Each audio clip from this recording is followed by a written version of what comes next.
Next topic है antenna में theorems कैसे अप्लाई करना है। सो नेटवर्क थ्योरम हम एंटीना के ऊपर अप्लाई करते हैं।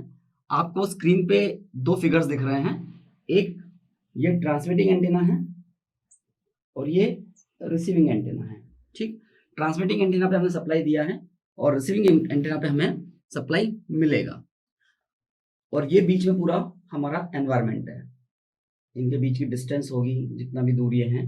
इस कंप्लीट सिस्टम को हमने एज्यूम किया है लाइक दिस वन, और ये फिगर आपको याद होगा हमने टू पोर्ट नेटवर्क में यूज किया है सर्किट थ्योरी में। टू पोर्ट नेटवर्क में हम इसी तरह का एक सर्किट बना के उस पर टू पोर्ट्स को अप्लाई करते थे। सो रेसिप्रोसिटी थ्योरम इस पे अप्लाई करेंगे, जो कहता है if any system composed of linear bilateral impedances, यहाँ लीनियर बायलेटरल इम्पीडेंसेस कौन कौन से हैं, हमारे antennas. If A voltage V is applied between any two terminals and the current I is measured in any branch, then the same ratio of V to I obtained when the position of the generator and emitter are interchanged। मतलब अगर मैं transmitting antenna को receiving बना दूं और receiving को transmitting बना दूं तो ये थ्योरम अप्लीकेबल है। The circuit concept of reciprocity can be applied directly to deduce same terminal properties of antennas. Suppose that antenna system has two ports. The ports could be internal of terminals of dipole। ठीक, तो ये जो dipole हैं ये इसके terminal है। अब इसमें हमें याद है हमने कैरेक्टरिस्टिक इक्वेशन लिखी थी V1 is equal to Z11 I1 plus Z12 I2 and V2 is Z21 I1 plus Z22 I2. This was our Z parameters. Similarly, we have another parameters I1 is equal to Y11 V1 plus Y12 V2 and I2 is Y21 V1 plus Y22 V2. ठीक, circuit theory for linear system tells us that the voltages and currents are related by these equations. Reciprocity theorem indicates that Z11 Z12 equals to Z21 और Y12 equals to Y21। हम इसको ये कह सकते हैं Z12 आया कहां से, Z12 हमें यहां से मिलेगा।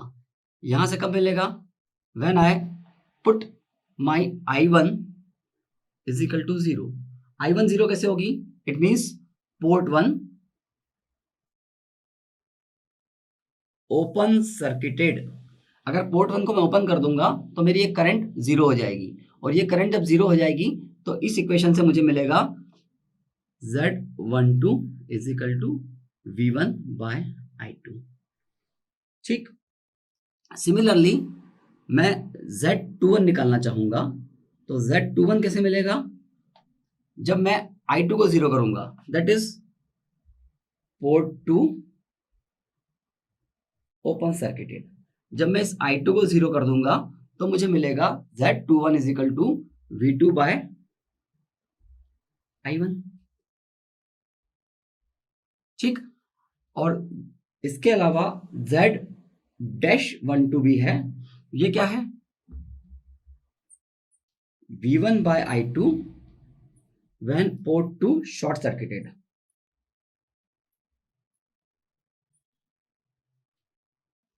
और Z-21 भी है, हम यहाँ Z- वर्ड यूज कर रहे हैं, वहां पे हम 1 और 2 यूज करते थे जब नेटवर्क थ्योरी में थे। V2 by I1 when port 1 short circuited. इन सबको मिलाकर हमारा ट्रांसफर इंपेडेंस बनता है। ठीक, ये हमें बताता है कि how can we prove reciprocity theorem for an antenna. आप अगर लैब में सेटअप बनाएं, एक बार इसको ट्रांसमिटिंग एंटीना बनाएं और रिसीविंग एंटीना, फिर बाद में इनको इंटरचेंज करें, आप देखेंगे कि this will be prove that antenna reciprocity theorem को फॉलो करता है। ठीक, तो रेसिप्रोसिटी थ्योरम हमें नेटवर्क एनालिसिस से जो मिली है वही एप्लीकेबल है, केवल हमारे एंटीना सिस्टम को हमें 2 पोर्ट नेटवर्क एज्यूम करके उसको कैरी फॉरवर्ड करना है। That's it.